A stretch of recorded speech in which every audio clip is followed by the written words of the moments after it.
سورۃ الانفال۔ بسم اللہ الرحمن الرحیم۔ اور مسلمانوں، یہ بات اپنے علم میں لے آؤ کہ تم جو کچھ مال غنیمت حاصل کرو اس کا 5واں حصہ اللہ اور رسول اور ان کے قرابت داروں اور یتیموں اور مسکینوں اور مسافروں کا حق ہے جس کی ادائیگی تم پر واجب ہے، اگر تم اللہ پر اور اس چیز پر ایمان رکھتے ہو جو ہم نے اپنے بندے پر فیصلے کے دن نازل کی تھی، جس دن دو جماعتیں باہم ٹکرائی تھیں، اور اللہ ہر چیز پر قادر ہے۔ وہ وقت یاد کرو جب تم لوگ وادی کے قریب والے کنارے پر تھے اور وہ لوگ دور والے کنارے پر، اور قافلہ تم سے نیچے کی طرف، اور اگر تم پہلے سے لڑائی کا وقت آپس میں طے کرتے تو وقت طے کرنے میں تمہارے درمیان ضرور اختلاف ہو جاتا، لیکن یہ واقعہ کہ پہلے سے طے کیے بغیر لشکر ٹکرا گئے اس لیے ہوا کہ جو کام ہو کر رہنا تھا اللہ اسے پورا کر دکھائے، تاکہ جسے برباد ہونا ہو وہ واضح دلیل دیکھ کر برباد ہو، اور جسے زندہ رہنا ہو وہ واضح دلیل دیکھ کر زندہ رہے۔ اور اللہ ہر بات سننے والا اور ہر چیز جاننے والا ہے۔ اور اے پیغمبر، وہ وقت یاد کرو جب اللہ خواب میں تمہیں ان دشمنوں کی تعداد دکھا رہا تھا، اور اگر تمہیں ان کی تعداد زیادہ دکھا دیتا تو اے مسلمانوں تم ہمت ہار جاتے اور تمہارے درمیان اس معاملے میں اختلاف پیدا ہو جاتا، لیکن اللہ نے تمہیں اس سے بچا لیا، یقیناً وہ سینوں میں چھپی باتیں خوب جانتا ہے۔ اور وہ وقت یاد کرو کہ جب تم ایک دوسرے کے مد مقابل آئے تو اللہ تمہاری نگاہوں میں ان کی تعداد کم دکھا رہا تھا اور ان کی نگاہوں میں تمہیں کم کر کے دکھا رہا تھا، تاکہ جو کام ہو کر رہنا تھا اللہ اسے پورا کر دکھائے، اور تمام معاملات اللہ ہی کی طرف لوٹائے جاتے ہیں۔ اے ایمان والو، جب تمہارا کسی گروہ سے مقابلہ ہو جائے تو ثابت قدم رہو اور اللہ کا کثرت سے ذکر کرو تاکہ تمہیں کامیابی حاصل ہو، اور اللہ اور اس کے رسول کی اطاعت کرو اور آپس میں جھگڑا نہ کرو، ورنہ تم کمزور پڑ جاؤ گے اور تمہاری ہوا اکھڑ جائے گی، اور صبر سے کام لو، یقین رکھو کہ اللہ صبر کرنے والوں کے ساتھ ہے۔ اور ان لوگوں کی طرح نہ ہو جانا جو اپنے گھروں سے اکڑتے ہوئے اور لوگوں کو اپنی شان دکھاتے ہوئے نکلے تھے اور دوسروں کو اللہ کے راستے سے روک رہے تھے، اور اللہ نے لوگوں کے سارے اعمال کو اپنے علم کے احاطے میں لیا ہوا ہے۔ اور وہ وقت بھی قابل ذکر ہے جب شیطان نے ان کافروں کو یہ سجھا دیا تھا کہ ان کے اعمال بڑے خوشنما ہیں، اور یہ کہا تھا کہ آج انسانوں میں کوئی نہیں ہے جو تم پر غالب آ سکے، اور میں تمہارا محافظ ہوں۔ پھر جب دونوں گروہ آمنے سامنے آئے تو وہ ایڑیوں کے بل پیچھے ہٹا اور کہنے لگا، میں تمہاری کوئی ذمہ داری نہیں لے سکتا، مجھے جو کچھ نظر آ رہا ہے وہ تمہیں نظر نہیں آ رہا، مجھے اللہ سے ڈر لگ رہا ہے اور اللہ کا عذاب بڑا سخت ہے۔ اور یاد کرو جب منافقین اور وہ لوگ جن کے دلوں میں روگ تھا یہ کہہ رہے تھے کہ ان مسلمانوں کو ان کے دین نے دھوکے میں ڈال رکھا ہے، حالانکہ جو کوئی اللہ پر بھروسہ کرے تو اللہ سب پر غالب ہے، بڑی حکمت والا ہے۔ اور اگر تم دیکھتے تو وہ عجیب منظر تھا جب فرشتے ان کافروں کی روح قبض کر رہے تھے، ان کے چہروں اور پشت پر مارتے جاتے تھے اور کہتے جاتے تھے کہ اب جلنے کے عذاب کا مزہ بھی چکھنا۔ یہ سب کچھ ان اعمال کا بدلہ ہے جو تم نے اپنے ہاتھوں آگے بھیج رکھے تھے، اور یہ بات طے ہے کہ اللہ بندوں پر ظلم کرنے والا نہیں ہے۔ ان لوگوں کا حال ایسا ہی ہوا جیسا فرعون کی قوم اور ان سے پہلے لوگوں کا حال ہوا تھا۔ انہوں نے اللہ کی نشانیوں کو ماننے سے انکار کیا، نتیجہ یہ ہوا کہ اللہ نے ان کے گناہوں کی وجہ سے انہیں اپنی گرفت میں لے لیا۔ یقیناً اللہ کی طاقت بڑی ہے اور عذاب بڑا سخت۔ یہ سب کچھ اس لیے ہوا کہ اللہ کا دستور یہ ہے کہ اس نے جو نعمت کسی قوم کو دی ہو اسے اس وقت تک بدلنا گوارا نہیں کرتا جب تک وہ لوگ خود اپنی حالت تبدیل نہ کر لیں، اور اللہ ہر بات سنتا، سب کچھ جانتا ہے۔ اس معاملے میں بھی ان کا حال ایسا ہی ہوا جیسا فرعون کی قوم اور ان سے پہلے کے لوگوں کا حال ہوا تھا۔ انہوں نے اپنے رب کی نشانیوں کو جھٹلایا، نتیجہ یہ ہوا کہ ہم نے ان کے گناہوں کی وجہ سے انہیں ہلاک کر دیا اور فرعون کی قوم کو غرق کر دیا، اور یہ سب ظالم لوگ تھے۔ یقین جانو کہ اللہ کے نزدیک زمین پر چلنے والے جانداروں میں بدترین لوگ وہ ہیں جنہوں نے کفر اپنا لیا ہے، جس کی وجہ سے وہ ایمان نہیں لاتے۔ یہ لوگ وہ ہیں جن سے تم نے عہد لے رکھا ہے، اس کے باوجود یہ ہر مرتبہ اپنے عہد کو توڑ دیتے ہیں اور ذرا بھی نہیں ڈرتے۔ لہٰذا اگر کبھی یہ لوگ جنگ میں تمہارے ہاتھ لگ جائیں تو ان کو سامان عبرت بنا کر ان لوگوں کو بھی تتر بتر کر ڈالو جو ان کے پیچھے ہیں، تاکہ وہ یاد رکھیں۔ اور اگر تمہیں کسی قوم سے بدعہدی کا اندیشہ ہو تو تم وہ معاہدہ ان کی طرف صاف سیدھے طریقے سے پھینک دو۔ یاد رکھو کہ اللہ بدعہدی کرنے والوں کو پسند نہیں کرتا، اور کافر لوگ ہرگز یہ خیال بھی نہ دل میں لائیں کہ وہ بھاگ نکلے ہیں۔ یہ یقینی بات ہے کہ وہ اللہ کو عاجز نہیں کر سکتے۔ اور مسلمانوں، جس قدر طاقت اور گھوڑوں کی جتنی چھاؤنیاں تم سے بن پڑیں ان سے مقابلے کے لیے تیار کرو جن کے ذریعے تم اللہ کے دشمن اور اپنے موجودہ دشمن پر ہیبت طاری کر سکو، اور ان کے علاوہ دوسروں پر بھی جنہیں ابھی تم نہیں جانتے مگر اللہ انہیں جانتا ہے۔ اور اللہ کے راستے میں تم جو کچھ خرچ کرو گے وہ تمہیں پورا پورا دے دیا جائے گا، اور تمہارے لیے کوئی کمی نہیں کی جائے گی۔ اور اگر وہ لوگ صلح کی طرف جھکے تو تم بھی اس طرف جھک جاؤ، اور اللہ پر بھروسہ رکھو، یقین جانو وہی ہے جو ہر بات سنتا، سب کچھ جانتا ہے۔ اور اگر وہ تمہیں دھوکہ دینے کا ارادہ کریں گے تو اللہ تمہارے لیے کافی ہے، وہی تو ہے جس نے اپنی مدد کے ذریعے اور مومنوں کے ذریعے تمہارے ہاتھ مضبوط کیے اور ان کے دلوں میں ایک دوسرے کی الفت پیدا کر دی۔ اگر تم زمین بھر کی ساری دولت بھی خرچ کر لیتے تو ان کے دلوں میں یہ الفت پیدا نہ کر سکتے، لیکن اللہ نے ان کے دلوں کو جوڑ دیا۔ وہ یقیناً اقتدار کا بھی مالک ہے، حکمت کا بھی مالک۔ اے نبی، تمہارے لیے تو بس اللہ اور وہ مومن لوگ کافی ہیں جنہوں نے تمہاری پیروی کی ہے۔ اے نبی، مومنوں کو جنگ پر ابھارو۔ اگر تمہارے 20 ایسے آدمی ہوں گے جو ثابت قدم رہنے والے ہوں گے تو وہ 200 پر غالب آ جائیں گے، اور اگر تمہارے 100 آدمی ہوں گے تو وہ کافروں کے 1000 پر غالب آ جائیں گے، کیونکہ وہ ایسے لوگ ہیں جو سمجھ نہیں رکھتے۔ لو، اب اللہ نے تم سے بوجھ ہلکا کر دیا اور اس کے علم میں ہے کہ تمہارے اندر کچھ کمزوری ہے، لہٰذا اب حکم یہ ہے اگر تمہارے ثابت قدم رہنے والے 100 آدمی ہوں تو وہ 200 پر غالب آ جائیں گے، اور اگر تمہارے 1000 آدمی ہوں تو وہ اللہ کے حکم سے 2000 پر غالب آ جائیں گے، اور اللہ ثابت قدم رہنے والوں کے ساتھ ہے۔ یہ بات کسی نبی کے شایان شان نہیں ہے کہ اس کے پاس قیدی رہیں جب تک وہ زمین میں دشمنوں کا خون اچھی طرح نہ بہا چکا ہو جس سے ان کا روب پوری طرح ٹوٹ جائے۔ تم دنیا کا ساز و سامان چاہتے ہو اور اللہ تمہارے لیے آخرت کی بھلائی چاہتا ہے، اور اللہ صاحب اقتدار بھی ہے، صاحب حکمت بھی۔ اگر اللہ کی طرف سے ایک لکھا ہوا حکم پہلے نہ آ چکا ہوتا، جو راستہ تم نے اختیار کیا اس کی وجہ سے تم پر کوئی بڑی سزا آ جاتی، لہٰذا اب تم نے جو مال غنیمت حاصل کیا ہے اسے پاکیزہ حلال مال کے طور پر کھاؤ اور اللہ سے ڈرتے رہو، یقیناً اللہ بہت بخشنے والا بڑا مہربان ہے۔ اے نبی، تم لوگوں کے ہاتھوں میں جو قیدی ہیں اور جنہوں نے مسلمان ہونے کا ارادہ ظاہر کیا ہے ان سے کہہ دو کہ اگر اللہ تمہارے دلوں میں بھلائی دیکھے گا تو جو مال تم سے فدیے میں لیا گیا ہے اس سے بہتر تمہیں دے دے گا اور تمہاری بخشش کر دے گا، اور اللہ بہت بخشنے والا بڑا مہربان ہے۔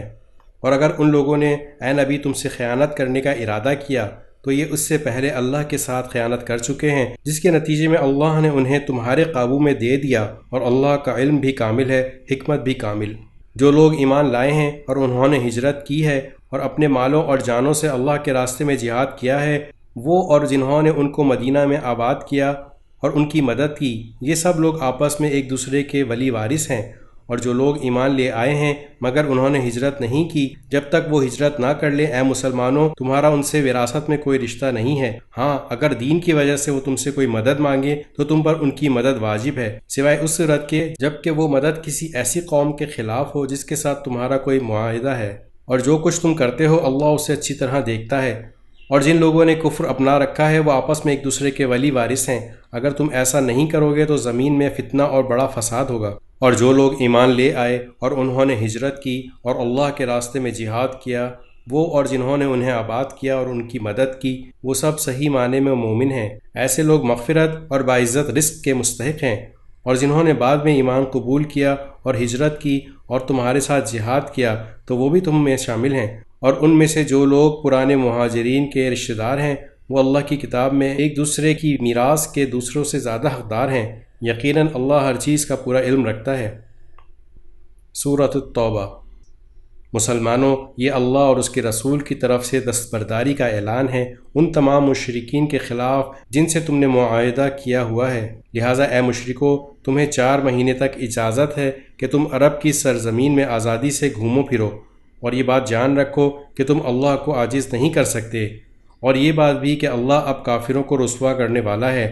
اور حج اکبر کے دن اللہ اور اس کے رسول کی طرف سے تمام انسانوں کے لیے یہ اعلان کیا جاتا ہے کہ اللہ بھی مشرکین سے دستبردار ہو چکا ہے اور اس کا رسول بھی۔ اب اے مشرکو، اگر تم توبہ کر لو تو یہ تمہارے حق میں بہت بہتر ہوگا، اور اگر تم نے اب بھی منہ موڑے رکھا تو یاد رکھو تم اللہ کو عاجز نہیں کر سکتے، اور تمام کافروں کو ایک دکھ دینے والے عذاب کی خوشخبری سنا دو۔ البتہ مسلمانوں، جن مشرکین سے تم نے معاہدہ کیا پھر ان لوگوں نے تمہارے ساتھ عہد میں کوئی کوتاہی نہیں کی اور تمہارے خلاف کسی کی مدد بھی نہیں کی تو ان کے ساتھ کیے ہوئے معاہدے کی مدت کو پورا کرو، بے شک اللہ احتیاط کرنے والوں کو پسند کرتا ہے۔ چنانچہ جب حرمت والے مہینے گزر جائیں تو ان مشرکین کو جنہوں نے تمہارے ساتھ بدعہدی کی تھی جہاں بھی پاؤ قتل کر ڈالو، اور انہیں پکڑو، انہیں گھیرو اور انہیں پکڑنے کے لیے ہر گھات کی جگہ طاق لگا کر بیٹھو۔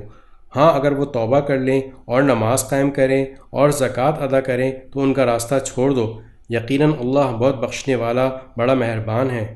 اور اگر مشرکین میں سے کوئی تم سے پناہ مانگے تو اسے اس وقت تک پناہ دو جب تک وہ اللہ کا کلام سن لے، پھر اسے اس کی امن کی جگہ پہنچا دو۔ یہ اس لیے کہ یہ ایسے لوگ ہیں جنہیں علم نہیں ہے۔ ان مشرکین سے اللہ اور اس کے رسول کے ساتھ کوئی معاہدہ کیسے باقی رہ سکتا ہے؟ البتہ جن لوگوں سے تم نے مسجد حرام کے قریب معاہدہ کیا ہے، جب تک وہ تمہارے ساتھ سیدھے رہیں تم بھی ان کے ساتھ سیدھے رہو، بے شک اللہ متقی لوگوں کو پسند کرتا ہے۔ لیکن دوسرے مشرکین کے ساتھ کیسے معاہدہ برقرار رہ سکتا ہے جبکہ ان کا حال یہ ہے کہ اگر کبھی تم پر غالب آ جائیں تو تمہارے معاملے میں نہ کسی رشتہ داری کا خیال کریں نہ کسی معاہدے کا۔ یہ تمہیں اپنی زبانی باتوں سے راضی کرنا چاہتے ہیں، حالانکہ ان کے دل انکار کرتے ہیں اور ان میں سے اکثر لوگ نافرمان ہیں۔ انہوں نے اللہ کی آیتوں کے بدلے دنیا کی تھوڑی سی قیمت لے لینا پسند کر لیا ہے اور اس کے نتیجے میں لوگوں کو اللہ کے راستے سے روکا ہے۔ واقعہ یہ ہے کہ ان کے کرتوت بہت برے ہیں۔ یہ کسی بھی مومن کے معاملے میں کسی رشتہ داری یا معاہدہ کا پاس نہیں کرتے اور یہی ہیں جو حدیں توڑنے والے ہیں۔ لہٰذا اگر یہ توبہ کر لیں اور نماز قائم کریں اور زکوٰۃ ادا کریں تو یہ تمہارے دینی بھائی بن جائیں گے، اور ہم احکام کی یہ تفصیل ان لوگوں کے لیے بیان کر رہے ہیں جو جاننا چاہیں۔ اور اگر ان لوگوں نے اپنا عہد دے دینے کے بعد اپنی قسمیں توڑ ڈالی ہوں اور تمہارے دین کو طعنے دیے ہوں تو ایسے کفر کے سربراہوں سے اس نیت سے جنگ کرو کہ وہ باز آ جائیں، کیونکہ یہ ایسے لوگ ہیں کہ ان کی قسموں کی کوئی حقیقت نہیں۔ کیا تم ان لوگوں سے جنگ نہیں کرو گے جنہوں نے اپنی قسموں کو توڑا اور رسول کو وطن سے نکالنے کا ارادہ کیا، اور وہی ہیں جنہوں نے تمہارے خلاف چھیڑ چھاڑ کرنے میں پہل کی؟ کیا تم ان سے ڈرتے ہو؟ اگر ایسا ہے تو اللہ اس بات کا زیادہ حق رکھتا ہے کہ تم اس سے ڈرو اگر تم مومن ہو۔ ان سے جنگ کرو تاکہ اللہ تمہارے ہاتھوں سے ان کو سزا دلوائے اور انہیں رسوا کرے، ان کے خلاف تمہاری مدد کرے اور مومنوں کے دل ٹھنڈے کر دے اور ان کے دلوں کی کڑھن دور کر دے، اور جس کی چاہے توبہ قبول کر لے۔ اور اللہ کا علم بھی کامل ہے، حکمت بھی کامل۔ بھلا کیا تم نے یہ سمجھ رکھا ہے کہ تمہیں یوں ہی چھوڑ دیا جائے گا؟ حالانکہ ابھی اللہ نے تو یہ دیکھا ہی نہیں کہ تم میں سے کون لوگ جہاد کرتے ہیں اور اللہ اور اس کے رسول اور مومنوں کے سوا کسی اور کو خصوصی رازدار نہیں بناتے، اور تم جو کچھ کرتے ہو اللہ اس سے پوری طرح باخبر ہے۔ مشرکین اس بات کے اہل نہیں ہیں کہ وہ اللہ کی مسجدوں کو آباد کرے، حالانکہ وہ خود اپنے کفر کے گواہ بنے ہوئے ہیں۔ ان لوگوں کے تو اعمال ہی غارت ہو چکے ہیں اور دوزخ ہی میں ان کو ہمیشہ رہنا ہے۔ اللہ کی مسجدوں کو تو وہی لوگ آباد کرتے ہیں جو اللہ اور یوم آخرت پر ایمان لائے ہوں اور نماز قائم کریں اور زکوٰۃ ادا کریں اور اللہ کے سوا کسی سے نہ ڈریں۔ ایسے ہی لوگوں سے یہ توقع ہو سکتی ہے کہ وہ صحیح راستہ اختیار کرنے والوں میں شامل ہوں گے۔ کیا تم لوگوں نے حاجیوں کو پانی پلانے اور مسجد حرام کے آباد رکھنے کو اس شخص کے اعمال کے برابر سمجھ رکھا ہے جو اللہ اور یوم آخرت پر ایمان لایا ہے اور جس نے اللہ کے راستے میں جہاد کیا ہے؟ اللہ کے نزدیک یہ سب برابر نہیں ہو سکتے، اور اللہ ظالم لوگوں کو منزل مقصود تک نہیں پہنچاتا۔ جو لوگ ایمان لے آئے ہیں اور انہوں نے اللہ کے راستے میں ہجرت کی ہے اور اپنے مال اور اپنی جانوں سے جہاد کیا ہے، وہ اللہ کے نزدیک درجے میں کہیں زیادہ ہیں، اور وہی لوگ ہیں جو کامیاب ہونے والے ہیں۔ ان کا پروردگار انہیں اپنی طرف سے رحمت اور خوشنودی کی اور ایسے باغات کی خوشخبری دیتا ہے جن میں ان کے لیے دائمی نعمتیں ہیں اور وہ ان میں ہمیشہ رہیں گے۔ یقیناً اللہ ہی ہے جس کے پاس عظمت والا اجر موجود ہے۔ اے ایمان والو، اگر تمہارے باپ بھائی کفر کو ایمان کے مقابلے میں ترجیح دیں تو ان کو اپنا سرپرست نہ بناؤ، اور جو لوگ ان کو اپنا سرپرست بنائیں گے وہ ظالم ہوں گے۔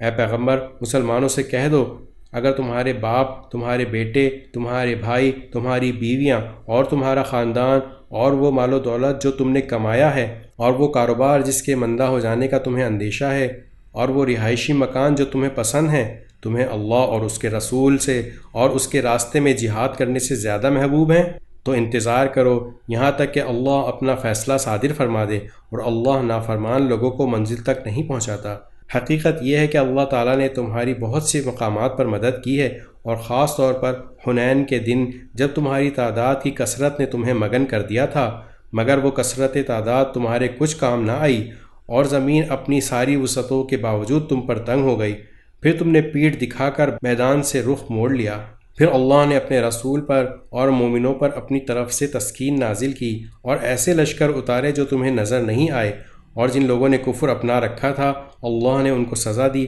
اور ایسے کافروں کا یہی بدلہ ہے۔ پھر اللہ جس کو چاہے اس کے بعد توبہ نصیب کر دے، اور اللہ بڑا بخشنے والا بڑا مہربان ہے۔ اے ایمان والو، مشرک لوگ تو سراپا ناپاکی ہیں، لہٰذا وہ اس سال کے بعد مسجد حرام کے قریب بھی نہ آنے پائیں۔ اور مسلمانوں، اگر تم کو مفلسی کا اندیشہ ہو تو اگر اللہ چاہے گا تو تمہیں اپنے فضل سے مشرکین سے بے نیاز کر دے گا، بے شک اللہ کا علم بھی کامل ہے اور حکمت بھی کامل۔ وہ اہل کتاب جو نہ اللہ پر ایمان رکھتے ہیں نہ یوم آخرت پر، اور جو اللہ اور اس کے رسول کی حرام کی ہوئی چیزوں کو حرام نہیں سمجھتے اور نہ دین حق کو اپنا دین مانتے ہیں، ان سے جنگ کرو یہاں تک کہ وہ خوار ہو کر اپنے ہاتھوں سے جزیہ ادا کریں۔ یہودی تو یہ کہتے ہیں کہ عزیر اللہ کے بیٹے ہیں، اور نصرانی یہ کہتے ہیں کہ مسیح اللہ کے بیٹے ہیں۔ یہ سب ان کی منہ کی بنائی ہوئی باتیں ہیں، یہ ان لوگوں کی سی باتیں کر رہے ہیں جو ان سے پہلے کافر ہو چکے ہیں۔ اللہ کی مار ہو ان پر، یہ کہاں اوندھے بہکے جا رہے ہیں۔ انہوں نے اللہ کے بجائے اپنے احبار یعنی یہودی علماء اور راہبوں یعنی عیسائی درویشوں کو خدا بنا لیا ہے، اور مسیح ابن مریم کو بھی، حالانکہ ان کو ایک خدا کے سوا کسی کی عبادت کرنے کا حکم نہیں دیا گیا تھا۔ اس کے سوا کوئی خدا نہیں، وہ ان کی مشرکانہ باتوں سے بالکل پاک ہے۔ یہ لوگ چاہتے ہیں کہ اللہ کے نور کو اپنے منہ کی پھونکوں سے بجھا دیں، حالانکہ اللہ کو اپنے نور کی تکمیل کے سوا ہر بات نامنظور ہے، چاہے کافروں کو یہ بات کتنی بری لگے۔ اور وہ اللہ ہی تو ہے جس نے اپنے رسول کو ہدایت اور سچا دین دے کر بھیجا ہے تاکہ اسے ہر دوسرے دین پر غالب کر دے، چاہے مشرک لوگوں کو یہ بات کتنی ناپسند ہو۔ اے ایمان والو، یہودی احبار اور عیسائی راہبوں میں سے بہت سے ایسے لوگ ہیں کہ لوگوں کا مال ناحق طریقے سے کھاتے ہیں اور دوسروں کو اللہ کے راستے سے روکتے ہیں، اور جو لوگ سونے چاندی کو جمع کر کے رکھتے ہیں اور اس کو اللہ کے راستے میں خرچ نہیں کرتے، ان کو ایک دردناک عذاب کی خوشخبری سنا دو۔ جس دن اس دولت کو جہنم کی آگ میں تپایا جائے گا، پھر اس سے ان لوگوں کی پیشانیاں اور ان کی کروٹیں اور ان کی پیٹھیں داغی جائیں گی، اور کہا جائے گا کہ یہ ہے وہ خزانہ جو تم نے اپنے لیے جمع کیا تھا، اب چکھو اس خزانے کا مزہ جو تم جوڑ جوڑ کر رکھا کرتے تھے۔ حقیقت یہ ہے کہ اللہ کے نزدیک مہینوں کی تعداد 12 ہے، جو اللہ کی کتاب یعنی لوح محفوظ کے مطابق اس دن سے نافذ چلی آتی ہے جس دن اللہ نے آسمانوں اور زمین کو پیدا کیا تھا۔ ان 12 مہینوں میں سے 4 مہینے حرمت والے مہینے ہیں۔ یہی دین کا سیدھا سادہ تقاضا ہے، لہٰذا ان مہینوں کے معاملے میں اپنی جانوں پر ظلم نہ کرو، اور تم سب مل کر مشرکوں سے اسی طرح لڑو جیسے وہ سب تم سے لڑتے ہیں، اور یقین رکھو کہ اللہ متقی لوگوں کے ساتھ ہے۔ اور یہ نسائی یعنی مہینوں کو آگے پیچھے کر دینا تو کفر میں ایک مزید اضافہ ہے جس کے ذریعے کافروں کو گمراہ کیا جاتا ہے۔ یہ لوگ اس عمل کو 1 سال حلال کر لیتے ہیں اور 1 سال حرام قرار دے دیتے ہیں تاکہ اللہ نے جو مہینے حرام کیے ہیں ان کی بس گنتی پوری کر لیں، اور اس طرح جو بات اللہ نے حرام قرار دی تھی اسے حلال سمجھ لیں۔ ان کی بدعملی ان کی نگاہ میں خوشنما بنا دی گئی ہے، اور اللہ ایسے کافر لوگوں کو ہدایت نہیں پہنچاتا۔ اے لوگو جو ایمان لائے ہو، تمہیں کیا ہو گیا ہے کہ جب تم سے کہا گیا کہ اللہ کے راستے میں جہاد کے لیے کوچ کرو تو تم بوجھل ہو کر زمین سے لگ گئے؟ کیا تم آخرت کے مقابلے میں دنیاوی زندگی پر راضی ہو چکے ہو؟ اگر ایسا ہے تو یاد رکھو کہ دنیاوی زندگی کا مزہ آخرت کے مقابلے میں کچھ بھی نہیں مگر بہت تھوڑا۔ اگر تم کوچ نہیں کرو گے تو اللہ تمہیں دردناک سزا دے گا، اور تمہاری جگہ کوئی اور قوم لے آئے گا، اور تم اسے کچھ بھی نقصان نہیں پہنچا سکو گے، اور اللہ ہر چیز پر پوری قدرت رکھتا ہے۔ اگر تم ان کی یعنی نبی صلی اللہ علیہ وآلہ وسلم کی مدد نہیں کرو گے تو ان کا کچھ نقصان نہیں، کیونکہ اللہ ان کی مدد اس وقت کر چکا ہے جب ان کو کافر لوگوں نے ایسے وقت مکے سے نکالا تھا جب وہ 2 آدمیوں میں سے دوسرے تھے،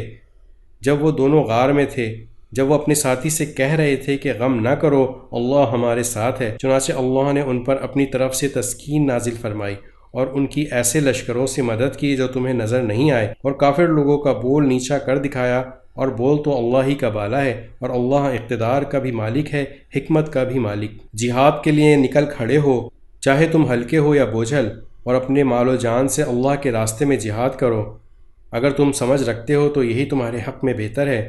اگر دنیا کا سامان کہیں قریب ملنے والا ہوتا اور سفر درمیانی قسم کا ہوتا تو یہ منافق لوگ ضرور تمہارے پیچھے ہو لیتے، لیکن یہ کٹھن فاصلہ ان کے لیے بہت دور پڑ گیا، اور اب یہ اللہ کی قسمیں کھائیں گے کہ اگر ہم میں استطاعت ہوتی تو ہم ضرور آپ کے ساتھ نکل جاتے۔ یہ لوگ اپنی جانوں کو ہلاک کر رہے ہیں اور اللہ خوب جانتا ہے کہ یہ جھوٹے ہیں۔ اے پیغمبر، اللہ نے تمہیں معاف کر دیا ہے، مگر تم نے ان کو جہاد میں شریک نہ ہونے کی اجازت اس سے پہلے ہی کیوں دے دی کہ تم پر یہ بات کھل جاتی کہ کون ہے جنہوں نے سچ بولا ہے، اور تم جھوٹوں کو بھی اچھی طرح جان لیتے۔ جو لوگ اللہ اور یوم آخرت پر ایمان رکھتے ہیں وہ اپنے مال و جان سے جہاد نہ کرنے کے لیے تم سے اجازت نہیں مانگتے، اور اللہ متقی لوگوں کو خوب جانتا ہے۔ تم سے اجازت تو وہ لوگ مانگتے ہیں جو اللہ اور یوم آخرت پر ایمان نہیں رکھتے اور ان کے دل شک میں پڑے ہوئے ہیں، اور وہ اپنے شک کی وجہ سے ڈانو ڈول ہیں۔ اگر ان کا ارادہ نکلنے کا ہوتا تو اس کے لیے انہوں نے کچھ نہ کچھ تیاری کی ہوتی، لیکن اللہ نے ان کا اٹھنا پسند ہی نہیں کیا، اس لیے انہیں سست پڑے رہنے دیا، اور کہہ دیا گیا کہ جو اپاہج ہونے کی وجہ سے بیٹھے ہیں ان کے ساتھ تم بھی بیٹھ رہو۔ اگر یہ لوگ تمہارے ساتھ نکل کھڑے ہوتے تو سوائے فساد پھیلانے کے تمہارے درمیان کوئی اور اضافہ نہ کرتے، اور تمہارے لیے فتنہ پیدا کرنے کی کوشش میں تمہاری صفوں کے درمیان دوڑے دوڑے پھرتے، اور خود تمہارے درمیان ایسے لوگ موجود ہیں جو ان کے مطلب کی باتیں خوب سنتے ہیں،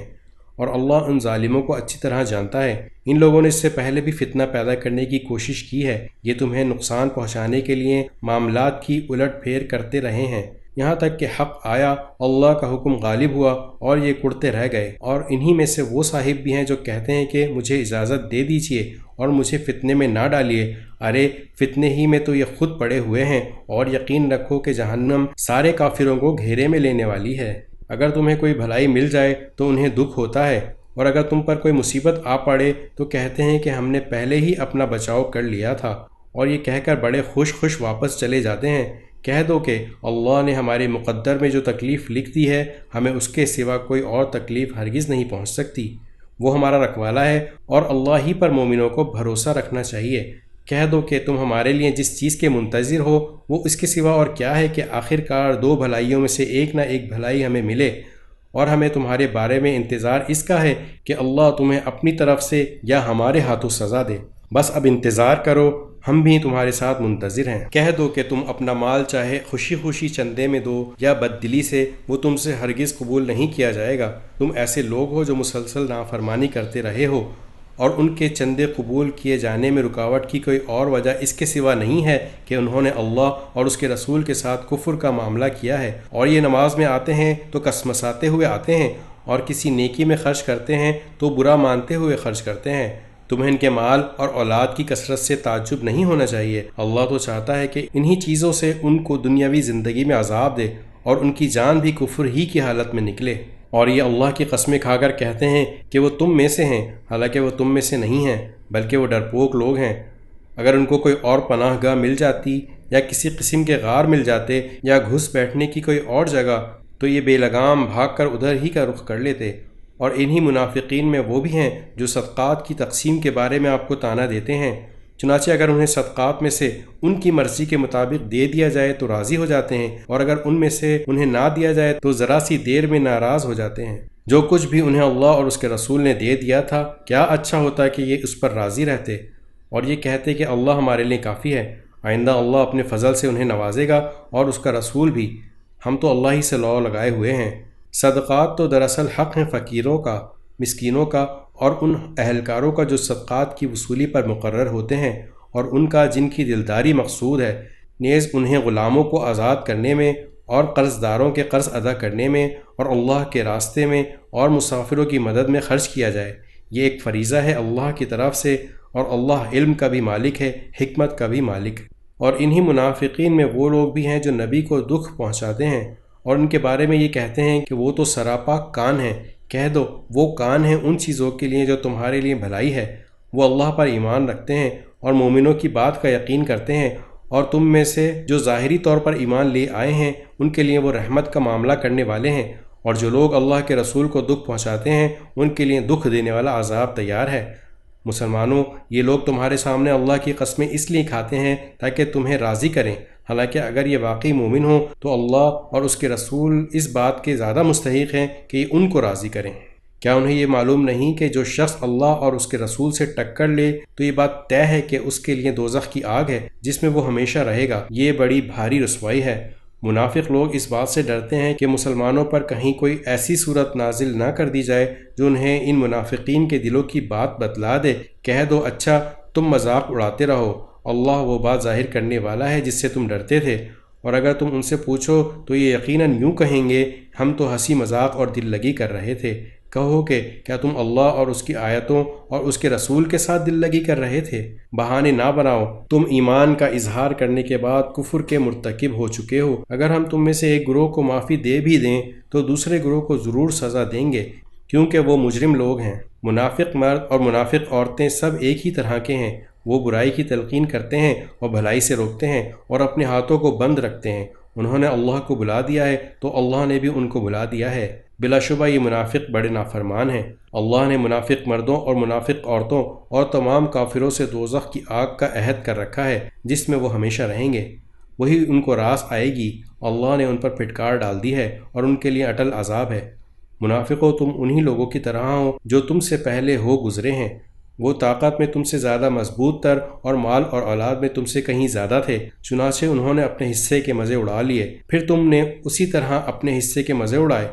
جیسے تم سے پہلے کے لوگوں نے اپنے حصے کے مزے اڑائے تھے، اور تم بھی ویسی ہی بیہودہ باتوں میں پڑے جیسے وہ پڑے تھے۔ یہ وہ لوگ تھے جن کے اعمال دنیا اور آخرت میں غارت ہو گئے، اور یہی وہ لوگ تھے جنہوں نے خسارے کا سودا کیا۔ کیا ان منافقوں کو ان لوگوں کی خبر نہیں پہنچی جو ان سے پہلے گزرے ہیں؟ نوح کی قوم اور عاد اور سمود اور ابراہیم کی قوم، مدین کے باشندے اور وہ بستیاں جنہیں الٹ ڈالا گیا، ان سب کے پاس ان کے رسول روشن دلائل لے کر آئے تھے، پھر اللہ ایسا نہیں تھا کہ ان پر ظلم کرتا، لیکن یہ خود اپنی جانوں پر ظلم ڈھاتے رہے۔ اور مومن مرد اور مومن عورتیں آپس میں ایک دوسرے کے مددگار ہیں،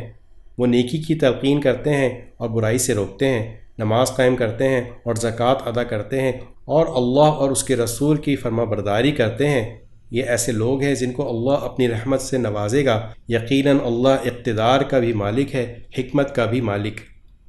اللہ نے مومن مردوں اور مومن عورتوں سے وعدہ کیا ہے کہ ان باغات کا جن کے نیچے نہریں بہتی ہوں گی جن میں وہ ہمیشہ رہیں گے، اور ان پاکیزہ مکانات کا جو سدا بہار باغات میں ہوں گی، اور اللہ کی طرف سے خوشنودی تو سب سے بڑی چیز ہے جو جنت والوں کو نصیب ہوگی، یہی تو زبردست کامیابی ہے۔ اے نبی، کافروں اور منافقوں سے جہاد کرو اور ان پر سختی کرو، ان کا ٹھکانہ جہنم ہے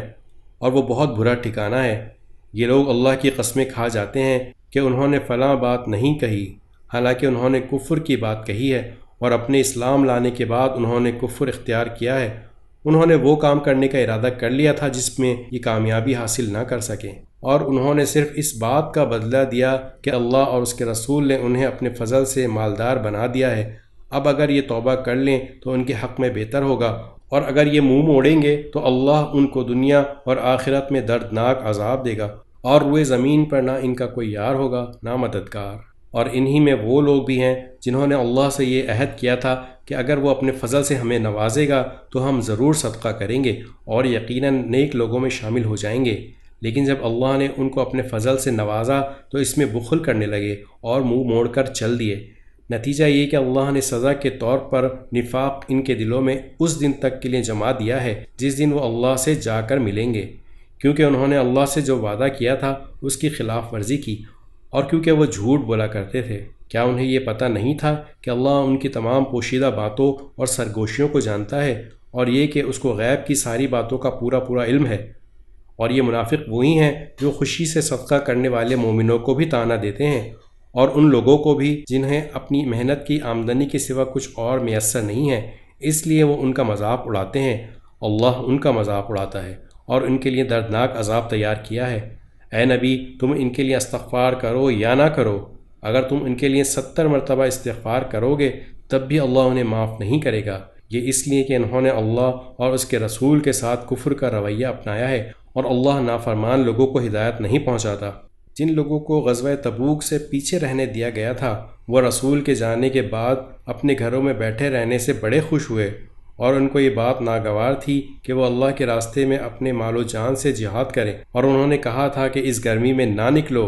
کہو کہ جہنم کی آگ گرمی میں کہیں زیادہ سخت ہے، کاش ان کو سمجھ ہوتی۔ اب یہ لوگ دنیا میں تھوڑا بہت ہنس لیں اور پھر آخرت میں خوب روتے رہیں، کیونکہ جو کچھ کمائی یہ کرتے رہے ہیں اس کا یہی بدلہ ہے۔ اے پیغمبر، اس کے بعد اگر اللہ تمہیں ان میں سے کسی گروہ کے پاس واپس لے آئے اور یہ کسی اور جہاد میں نکلنے کے لیے تم سے اجازت مانگے تو ان سے کہہ دینا کہ اب تم میرے ساتھ کبھی نہیں چل سکو گے اور میرے ساتھ مل کر کسی دشمن سے کبھی نہیں لڑ سکو گے۔ تم نے پہلی بار بیٹھے رہنے کو پسند کیا تھا، لہٰذا اب بھی انہی کے ساتھ بیٹھے رہو جن کو کسی معذوری کی وجہ سے پیچھے رہنا ہے۔ اور اے پیغمبر، ان منافقین میں سے جو کوئی مر جائے تو تم اس پر کبھی نماز جنازہ کو مت پڑھنا اور نہ اس کی قبر پر کھڑے ہونا۔ یقین جانو یہ وہ لوگ ہیں جنہوں نے اللہ اور اس کے رسول کے ساتھ کفر کا رویہ اپنایا اور اس حالت میں مرے ہیں کہ وہ نافرمان تھے۔ اور تمہیں ان کے مال و دولت کی کثرت سے تعجب نہیں ہونا چاہیے، اللہ تو یہ چاہتا ہے کہ انہی چیزوں سے ان کو دنیا میں عذاب دے اور ان کی جان بھی کفر ہی کی حالت میں نکلے۔ اور جب کوئی صورت یہ حکم لے کر نازل ہوتی ہے کہ اللہ پر ایمان لاؤ اور اس کے رسول کی رفاقت میں جہاد کرو تو ان منافقین میں سے جو لوگ صاحب استطاعت ہیں تم سے اجازت مانگتے ہیں اور کہتے ہیں کہ ہمیں بھی ان لوگوں میں شامل ہونے دیجیے جو گھر میں بیٹھے رہیں گے، یہ اس بات سے خوش ہیں کہ پیچھے رہنے والی عورتوں میں شامل ہو جائیں اور ان کے دلوں پر مہر لگا دی گئی ہے، چنانچہ وہ نہیں سمجھتے کہ وہ کیا کر رہے ہیں۔ لیکن رسول اور جو لوگ ان کے ساتھ ایمان لائے ہیں انہوں نے اپنے مال اور اپنی جانوں سے جہاد کیا ہے، انہی کے لیے ساری بھلائیاں ہیں اور یہی لوگ ہیں جو فلاح پانے والے ہیں۔ اللہ نے ان کے لیے وہ باغات تیار کر رکھے ہیں جن کے نیچے نہریں بہتی ہیں، جن میں یہ ہمیشہ رہیں گے، اور یہ بڑی زبردست کامیابی ہے۔ اور دیہاتیوں میں سے بھی بہانے باز لوگ آئے کہ ان کو جہاد سے چھٹی دی جائے، اور اس طرح جن لوگوں نے اللہ اور اس کے رسول سے جھوٹ بولا تھا وہ سب بیٹھ رہے۔ ان میں سے جنہوں نے کفر مستقل طور پر اپنا لیا ہے ان کو دردناک عذاب ہوگا۔ کمزور لوگوں پر جہاد میں نہ جانے کا کوئی گناہ نہیں، نہ بیماروں پر اور نہ ان لوگوں پر جن کے پاس خرچ کرنے کو کچھ نہیں، جبکہ وہ اللہ اور اس کے رسول کے ساتھ مخلص ہوں۔ نیک لوگوں پر کوئی الزام نہیں اور اللہ بہت بخشنے والا بڑا مہربان ہے۔ اور نہ ان لوگوں پر کوئی گناہ ہے جن کا حال یہ ہے کہ جب وہ تمہارے پاس اس غرض سے آئے کہ تم انہیں کوئی سواری مہیا کر دو اور تم نے کہا کہ میرے پاس تو کوئی ایسی چیز نہیں جس پر تمہیں سوار کر سکوں، تو وہ اس حالت میں واپس گئے کہ ان کی آنکھیں اس غم میں آنسوؤں سے بہہ رہی تھی کہ ان کے پاس خرچ کرنے کو کچھ نہیں ہے۔ الزام تو ان لوگوں پر ہے جو مالدار ہونے کے باوجود تم سے اجازت مانگتے ہیں، وہ اس بات پر خوش ہیں کہ وہ پیچھے رہنے والی عورتوں میں شامل ہو گئے اور اللہ نے ان کے دلوں پر مہر لگا دی ہے، اس لیے انہیں حقیقت کا پتہ نہیں ہے۔